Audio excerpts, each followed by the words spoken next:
इसी के साथ रुक करते अगली खबर की ओर। जम्मू कश्मीर के शोपियां में सुरक्षा बलों की आतंकियों के साथ मुठभेड़ हो गई है। इसी दौरान मिली सुरक्षा की जानकारी के अनुसार सुरक्षा बलों ने गुरुवार तड़के साउथ कश्मीर में एनकाउंटर में 3 आतंकियों को मार गिराया है।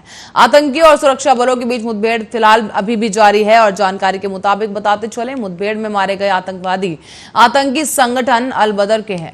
इसी के साथ ही 3 से 4 आतंकी सुरक्षा बलों के ट्रैप में फंस गए थे और ये ज्वाइंट ऑपरेशन 44 राष्ट्रीय राइफल्स और एसओजी ने किया है।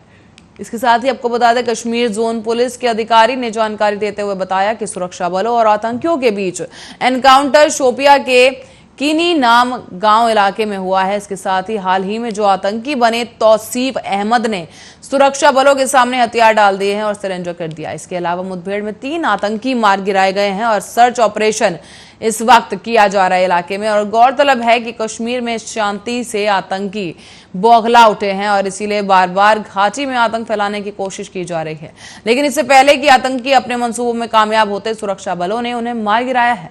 तो वहीं पुलिस के मुताबिक जब सुरक्षा बलों ने आतंकियों से सरेंडर करने के लिए कहा तब उन्होंने सुरक्षा बलों पर ग्रेनेड फेंका और फायरिंग शुरू कर दी, जिसके बाद सुरक्षा बलों ने मुंहतोड़ कार्रवाई करते हुए मुंहतोड़ जवाब देते हुए एनकाउंटर में 3 आतंकियों को ढेर कर दिया है।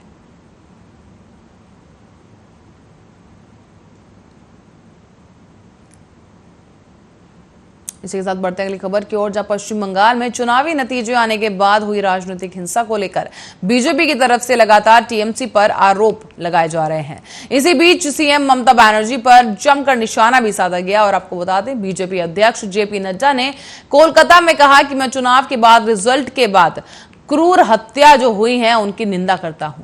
हम निर्णायक मोड़ तक जंग लड़ेंगे। उन्होंने ये भी कहा कि बंगाल की ये घटनाएं मुझे विभाजन के समय की याद दिलाती हैं। बीजेपी अध्यक्ष जेपी नड्डा ने प्रेस कॉन्फ्रेंस में कहा कि मुझे 16 अगस्त 1946 की याद दिलाता है कि जब डायरेक्ट एक्शन डे था। उन्होंने ये भी कहा कि ममता बनर्जी की चुप्पी इन घटनाओं में उनकी भागीदारी के बारे में बताती है और वो अपने हाथों से रक्त के साथ तीसरा कार्यकाल शुरू कर रही हैं। दरअसल जेपी नड्डा 2 दिवसीय दौरे पर पश्चिम बंगाल पहुंचे थे और इसी दौरान उन्होंने चुनाव में टीएमसी की जीत के बाद बंगाल में बीजेपी कार्यकर्ताओं के साथ हो रही दरिंदगी को लेकर ममता बनर्जी की सरकार पर सवाल उठाया है। इसके साथ ही जेपी नड्डा ने आरोप लगाया कि टीएमसी कार्यकर्ताओं ने बीजेपी के जमीनी स्तर के कार्यकर्ताओं को निशाना बनाया है और उन पर और उनके परिवारों पर हमला किया गया है। इनका टारगेट विशेष रूप से महिलाएं रहीं और छेड़छाड़ और बलात्कार के बड़े मामले भी सामने आए हैं।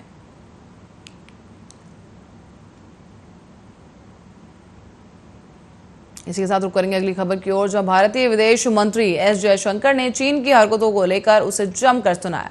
उन्होंने कहा कि भारत और चीन के संबंध सबसे मुश्किल दौर से गुजर रहे हैं और विदेश मंत्री ने यह भी स्पष्ट किया कि सीमा पर संघर्ष, धमकी और खून खराबा हो रहा है। हम ये कह रहे हैं कि एक दूसरे के क्षेत्रों में हमारा संबंध मजबूत है, ये नहीं हो सकता। अच्छे संबंधों के लिए शांति बेहद जरूरी है। ब्रिटेन स्थित मीडिया संगठन इंडिया इंक ग्रुप और लंदन में भारतीय उच्चायोग के कार्यक्रम में एस जयशंकर ने बताया कि उनकी चीनी विदेश मंत्री वांग यी के साथ हाल ही में कोरोना महामारी के दौरान रणनीतिक सामान की आवाजाही में ढील देने के संदर्भ में सकारात्मक बातचीत हुई है। उन्होंने कहा कि पिछली वार्ता काफी हद तक कोविड-19 महामारी पर केंद्रित थी और मैंने कोरोना से निपटने के लिए मिलकर काम करने की बात कही थी, जिससे वांग यी भी सहमत थे। एस जयशंकर ने बताया कि भारतीय कंपनियों को चीन से अंडर प्राप्त करने में मुश्किल का सामना करना पड़ रहा है। उन्होंने चीनी मंत्री से कहा कि वो सबसे बेहतर मदद इस प्रक्रिया में राहत देकर कर सकते हैं। भारतीय विदेश मंत्री ने कहा कि हमारी बातचीत के बाद चीजें आगे बढ़ी हैं। हमारी कुछ विमानन कंपनियों को तुरंत वहां जाने की अनुमति भी मिली है। पर बृहद स्तर पर भारत चीन संबंधों के बारे में मंत्री ने कहा कि सैनिकों को पीछे हटाने की प्रक्रिया चल रही है, लेकिन अब तक सीमा के इच्छित स्थान तक उनकी वापसी नहीं हुई है। लद्दाख में जारी तनाव को लेकर एस जयशंकर ने कहा कि इस समय हमारे रिश्ते मुश्किल दौर से गुजर रहे हैं क्योंकि कोई समझौता जो है उसका उल्लंघन किया गया है और इसके सामने आया है कि चीन ने अपनी ओर से गत कई सालों में भारी सैन्य तैनाती बिना किसी कारण के वास्तविक नियंत्रण रेखा पर की है। उन्होंने बताया कि चीनी सेना वहां 1 साल से है और उसकी गतिविधि से सीमावर्ती इलाकों में शांति और संयम भंग होता है। एस जयशंकर ने कहा कि भारत का बहुत साफ रुख है कि पड़ोसी देशों के साथ अच्छे रिश्तों के लिए सीमावर्ती इलाकों में शांति और संयम जरूरी है।